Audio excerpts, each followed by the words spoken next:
বাড়িতে ডিমের ঝোল তো আমরা হামেশাই বানিয়ে থাকি, বাট আজকে আমি চেষ্টা করেছি ওই সেম রেসিপি একটু অন্যভাবে করার। খুব সিম্পল ও সহজভাবে একদম সব ঘরোয়া উপকরণ দিয়ে রেসিপিটা আপনাদের করে দেখাবো। সাথে অবশ্যই থাকবে অনেক tips and tricks. By the way, আমি শেফ অতনু, আপনারা দেখছেন অতনুর রান্নাঘর। তাহলে আজকে আমাদের রেসিপি অমলেট মশলা কারি। তাহলে অমলেট কারি বানানোর জন্য সর্বপ্রথম আমি নিয়ে নিচ্ছি একটা কড়াইতে সর্ষের তেল। খুব বেশি তেল নেওয়ার দরকার নেই, মোটামুটি 30 ml মতো নিয়ে নিলেই হবে। তেলটা একটু গরম হয়ে গেলেই তাতে দিয়ে দিতে হবে দুটো শুকনো লঙ্কা মাঝখান থেকে এইভাবে ভেঙে, আর তারই সাথে দিয়ে দিন 1 চা চামচ গোটা জিরে আর 2 চা চামচ কুচনো রসুন। তারপর ফ্লেমটা হাই করে এটাকে ভালো করে ফ্রাই করে নিন। যেহেতু এটা মশলা কারি, সেই জন্য আপনাদের রসুনটা এখানে দিয়ে দিতে হবে। যদিও আমরা পরে আদা রসুন বাটা ব্যবহার করব, বাট এটা দিয়ে দিলে দেখবেন খাওয়ার সময় মুখে পড়লে খুবই ভালো লাগে। আর এবার এই রসুনটা যখনই দেখবেন ভালোভাবে ভাজা হয়ে গেছে, তখন এখানে দিয়ে দিন পেঁয়াজ কুচি। আমি এখানে 3টে মিডিয়াম সাইজের পেঁয়াজকে ভালো করে কুচি এখানে দিয়ে দিয়েছি। আর তারপর একটু ধৈর্য ধরে আপনাদের এটাকে ভালো করে কুক করে নিতে হবে।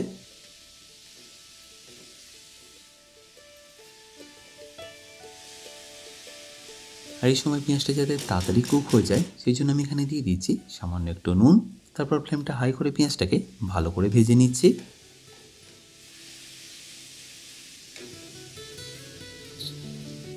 এবার পেঁয়াজটা যখনই দেখবেন মোটামুটি ভাজা হয়ে এসছে, তখন এখানে দিয়ে দিতে হবে আদা রসুন বাটা। এবার পেঁয়াজের সাথে এটাকে ততক্ষণ ভাজুন যতক্ষণ এর থেকে কাঁচা গন্ধটা চলে যাচ্ছে। তারপর আমি এখানে ঝালের জন্য ব্যবহার করব কুচানো লঙ্কা। খুব বেশি এই কারণেই দিলাম না, কারণ গার্নিশও আমরা লঙ্কা ব্যবহার করব। মোটামুটি ধরে নিয়ে এটাকে পুরোপুরি ভাজতে আপনাদের সময় লেগে যাবে প্রায় 8 থেকে 9 মিনিট। তারপর গ্যাসের ফ্লেমটা কমিয়ে নিয়ে কিছু মশলা আপনাদের এখানে দিয়ে দিতে হবে। যেমন রঙের জন্য দিয়ে দেবো হলুদ গুঁড়ো আর কাশ্মীরি লঙ্কার গুঁড়ো। ধনে গুঁড়ো আমি এখানে ব্যবহার করব, বাট এই সময় নয়। এই সময় শুধু আপনাদের এই দুটো মশলা দিয়ে ভালো করে একটু কষিয়ে নিতে হবে, যাতে রঙটা খুবই ভালো আসে। আশা করি নিশ্চয়ই দেখতে পাচ্ছেন পেঁয়াজের রঙটা কিন্তু খুবই ভালো এসছে। এবার এই মশলাগুলো যাতে জ্বলে না যায়, সেই জন্য সামান্য একটু জল দিয়ে এটাকে আবার কষাতে থাকবো। এইভাবে একটু কষালে দেখবেন এর টেস্টটা একদম অন্যরকম হয়ে যাবে। 2 থেকে 3 মিনিট পরেই দেখবেন আস্তে আস্তে এইভাবে মশলাটা থেকে তেলটা ছাড়া শুরু করছে। এই সময় আপনাদের এখানে দিয়ে দিতে হবে টমেটো বাটা, আর তারপর টমেটোটাকে কুক করতে হবে যতক্ষণ না তার থেকে কাঁচা গন্ধটা চলে যাচ্ছে। 3 থেকে 4 মিনিট কষালেই দেখবেন টমেটো থেকে কাঁচা গন্ধটাও চলে গেছে, আর আস্তে আস্তে এইভাবে তেলটাও ছাড়া শুরু করেছে। ব্যাস, তারপর এখানে সামান্য একটু জল দিয়ে রেখে ভালো করে একবার ফুটিয়ে নেব। এই সময় কিন্তু আপনারা নুনটাও চেক করে নেবেন।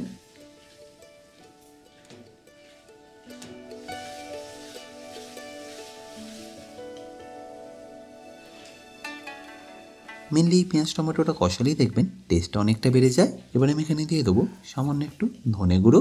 তাহলে এই রেসিপিটার জন্য শুধু হলুদ, লঙ্কা গুঁড়ো আর ধনে গুঁড়ো ছাড়া আমি এখানে কোনো রকম মশলা ব্যবহার করব না। আর সবার লাস্টে একটু গন্ধের জন্য গরম মশলা আপনারা চাইলে দিয়ে দিতে পারেন। আর ধনে গুঁড়োটা দেওয়ার পরে আপনাদের খুব বেশিক্ষণ মেশাতে হবে না, জাস্ট একবার ভালো করে মিশিয়ে নিয়ে তার মধ্যে দিয়ে দিন ধনে পাতা কুচি, আর সেটাকে একবার ভালো করে মিশিয়ে নিয়ে দিয়ে দিতে হবে আপনাদের এখানে পরিমাণ মতো জল।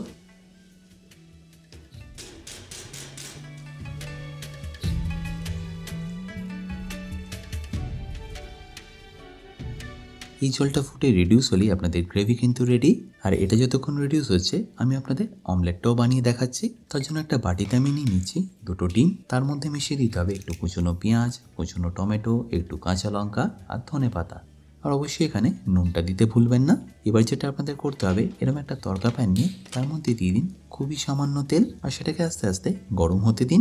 আর এটা যতক্ষণ গরম হচ্ছে, অমলেটটা বানানোর জন্য আপনাদের এটাকে ভালোভাবে ফেটিয়ে নিতে হবে। তাহলে দেখবেন একটা ফ্লাফি অমলেট বানিয়ে নেওয়া যাবে। এরপর যখনই দেখবেন এটা ভালোভাবে ফ্যাটানো হয়ে গেছে, ডাইরেক্টলি দিয়ে দিন এই গরম তেলের মধ্যে। তারপর ঠিক আমি যেভাবে করছি এইভাবে এটাকে করতে থাকুন।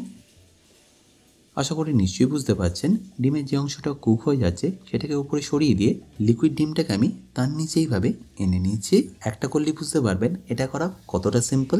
আর তারপর পাল্টে নিয়ে দুদিকটি আপনাদের ভালো করে কুক করে নিতে হবে। এরপর যখনই দেখবেন এটা ভালোভাবে কুক হয়ে গেছে, তখন এটাকে তুলে নিয়ে ডাইরেক্টলি একটা প্লেটের মধ্যে রেখে দিন। তাহলে নিশ্চয়ই দেখতে পেলেন এটা বানানো কতটা সিম্পল। এবার ওই একই প্রসেসে আমি বাকিগুলোও করে নিচ্ছি। আচ্ছা, এখানে বলে রাখি, আপনারা যদি এখনও অতনু রান্নাঘরের বেসিক কুকিং কোর্সটা নেননি, তাহলে নিয়ে নিতে পারেন আমার নিজস্ব ওয়েবসাইট www.otanurannakar.com থেকে, যেখানে আপনারা পেয়ে যাবেন প্রায় 60টারও বেশি ভিডিও, যেগুলো আপনাদের হেল্প করবে রোজের রান্নাগুলোকে আরও সুস্বাদু করে তোলার জন্য। যদিও লিঙ্কটা ডেসক্রিপশানে দেওয়া আছে, তাও বলে রাখি, কিন্তু যদি কোনো রকম অসুবিধা হয় আমার সাথে এই হেল্পলাইনে যোগাযোগ করতে পারেন। আচ্ছা, এখানে বলে রাখি, আপনাদের কাছে যদি এরকম প্যান না থাকে তাহলে কোনো অসুবিধা নেই। যে কোনো রেগুলার প্যানে ডিমটাকে একটু ভালো করে ফিটিয়ে তারপরে আপনারা এটাকে করে নেবেন, আর তারপর যে কোনো একটা শেপে কেটে নিলেই হবে। তাহলে আমি এখানে টোটাল 10টা ডিম ব্যবহার করেছি, যেখান থেকে আমি এরকম টোটাল 5টা অমলেট বানিয়ে নিয়েছি। আর এপাশে দেখুন গ্রেভিটার জলটা এখন প্রায় অনেকটাই কমে এসছে, তাই ঠিক এই স্টেজে আমি একে একে অমলেটগুলোকে দিয়ে দিচ্ছি।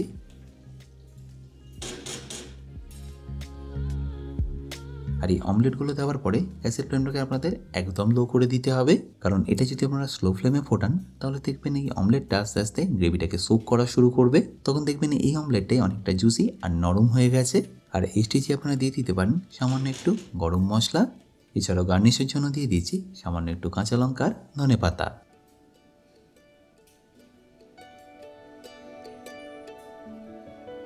দেখুন আস্তে আস্তে গ্রেভিটাকে সোক করে অমলেটগুলো বেশ কতটা বড় হয়ে এসছে। এটি যখন ভাতের সাথে মাখিয়ে খাবেন দেখবেন অপূর্ব লাগবে খেতে। তাহলে চলুন এবার এটাকে আমি গরম গরম ভাতের সাথে সার্ভ করে নিচ্ছি।